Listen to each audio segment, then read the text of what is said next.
Again, this is probably going to be a giggle fest, so we love this for us. Yes, it is still it is still.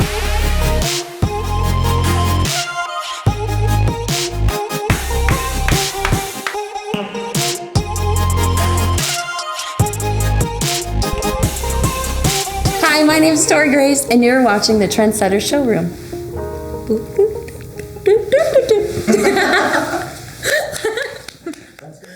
Tory Grace. Hello. The bubbliest individual that I would never want to mess with. What? That is you. What? I would never want to mess with you. Where do you get this fire that you have? Where do you get it from? I think it's the trauma.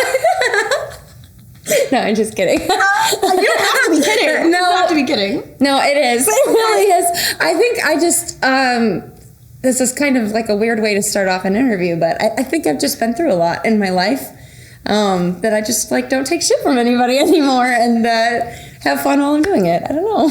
As you shouldn't. As you shouldn't. I love that.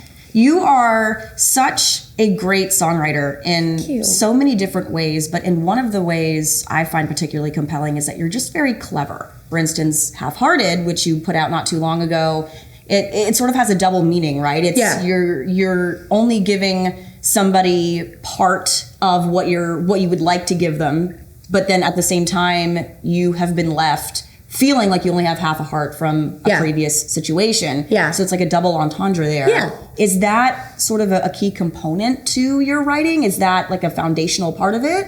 I think when I come up with an idea initially, my first motive is to see how I can flip it and make it have two meanings. Mm-hmm. It doesn't always go that way. Sometimes it's more about being conversational and just getting straight to the point and saying, this is how I feel. But yeah, I mean, I think that's more of like the songwriter in my brain that says like, how can I twist this and make it mean two things at one time? What else is foundational to your songwriting? What is something you always try to do in your music? Okay, I'm going to take you back. To right before I moved here. I got out of a really horrible situation. I was married to somebody who was really horrible to me, and he had just left like 5 days before this concert I had tickets to for both of us. And it was in my hometown at a little bar. It was like the CMT Next Women of Country. And I wasn't going to go because I had two tickets. I had one for me and one for that person. And I hadn't even gotten out of bed in like 5 days. I was like just not in a good place. But something told me that I needed to go. And so I got out of bed and I got ready and I took myself on a date. And I was like freaking out, like shaking while I'm standing in this like small bar just full of people that I didn't know. And Hannah Gray Ellis got up and she sang this song, and she said a line in her song that said, I had nothing to give when you asked for it all back. And for the first time, she said the words that I didn't know how to articulate for myself. And I realized in that moment, like it was such a cool moment, like her songwriting helped me understand how I was feeling. And I knew that I wanted to do that for somebody else. So that's really like my biggest motivation in my music is to help other people understand how they're feeling and articulate what they're feeling. That's what I want to do. The fact that you can pinpoint a story and an experience to what your mission is now as a songwriter, that is so spectacular. I'm so glad you shared that with us. That was like the first moment that I really realized, wow, because I've always I was raised in music. My parents sang together and they sang together my whole childhood, like my whole life. I was just raised around music. I learned guitar when I was 15, sooner than that, 13. I started writing songs when I was like 10, and they were like silly little songs that I just, was like, I went and saw Shark Boy and Lava Girl in the movie theater. Was it the 3D one? Yes. And then I wrote a song about that. And that was like, that just like was very, so I was really young and I just was like, I'm going to write songs just like he writes in his dream journal. I don't know. and that was like where it started. So I've always been like raised around music, but that moment, like specifically of hearing her put into words what I was having such a hard time like finding, was like a pivotal moment for me, where I really realized in that moment, like, I want to create this moment for somebody else, and I need to move because I didn't really have friends in my hometown anymore after everything that happened. And I just like wanted to start my life over. I needed a fresh start. I needed to turn the page and surround myself with supportive people. And I decided to move to Nashville. That was like the moment that I was like, I need to move somewhere where I can tell my story when I'm ready to tell my story. But more importantly, I need to move to somewhere that I can help create this moment for somebody else. You hinted at some music that you have coming out soon. What is next for Tory Grace? I want to put out a lot of music this year. I'm trying to do like seasonally, like putting out singles. So I put one out in the winter, and then I have a sad girl bop coming out. We love a sad girl bop. In a couple of months, I have a sad girl bop coming out, and then we have like badass summer girl bop coming out. And so running the gamut here. Yes. You know, we're just riding the wave, whatever feels right. And like, if something sticks, it sticks. And if not, but I always say, like, if nothing about my life changes in the next 10 years and I'm doing exactly what I'm doing right now, I will be so happy. Like, I am so happy right now.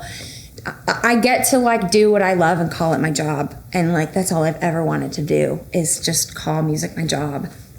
And if 10 years from now, I'm still just like writing songs that matter to me and matter to my friends and help people feel understood and in any capacity, and I'm getting to play them out and show people and just do what I love, I'll be happy. You know, like, I think it's that simple. So, yeah. Tory, what are you going to play for us today? I am going to play my next single. It's coming out in May. It's called Just Friends, and it's a song about dating your best friend and how it's kind of a gamble, and sometimes like it works out and you're really happy with your best friend, and then sometimes it doesn't work out. And when it doesn't work out, you lose not only the person that you were in love with, but you also lose the person who was your best friend before you fell in love with them. And I feel like that's something that a lot of people go through. It's kind of a chance that you take, and like I said, sometimes it goes well and sometimes it doesn't. Who did you write it with? I wrote it by myself. There we go. It's a solo write. Solo write. Well, that's relatable content if I've ever heard it. Are you ready? I'm ready. Oh, let's hear it.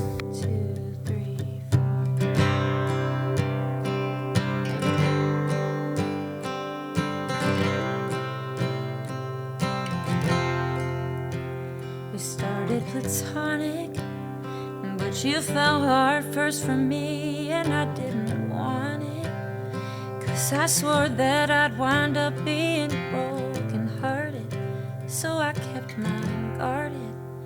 You made me a promise, and one that keeps me up at night, if I'm being honest, 'cause I still don't know why you lied and I bought it. Guess I really thought it would be okay if it didn't work out. Should've known I'd be asking myself, what if I never let you kiss me?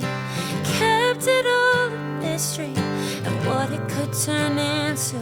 I hate that I can't undo letting down my guard when we were drunk in your apartment, and maybe I never would've lost you in if we would have stayed just friends.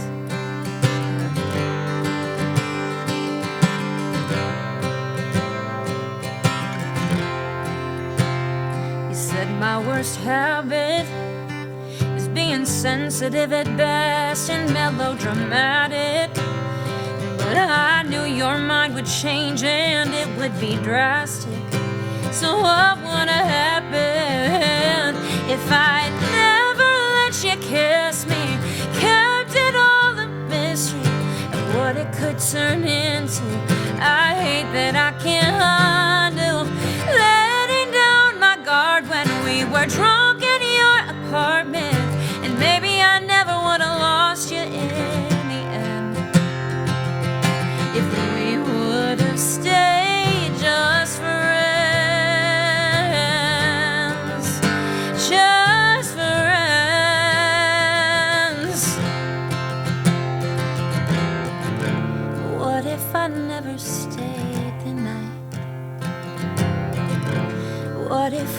never blurred those lines.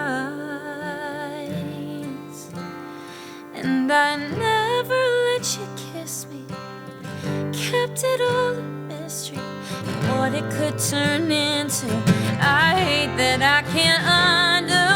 Letting down my guard when we were drunk in your apartment, and maybe I never would have lost you in the end.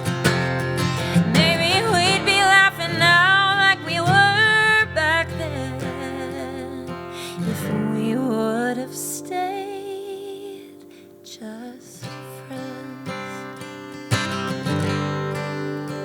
Just friends. If we would have stayed just friends.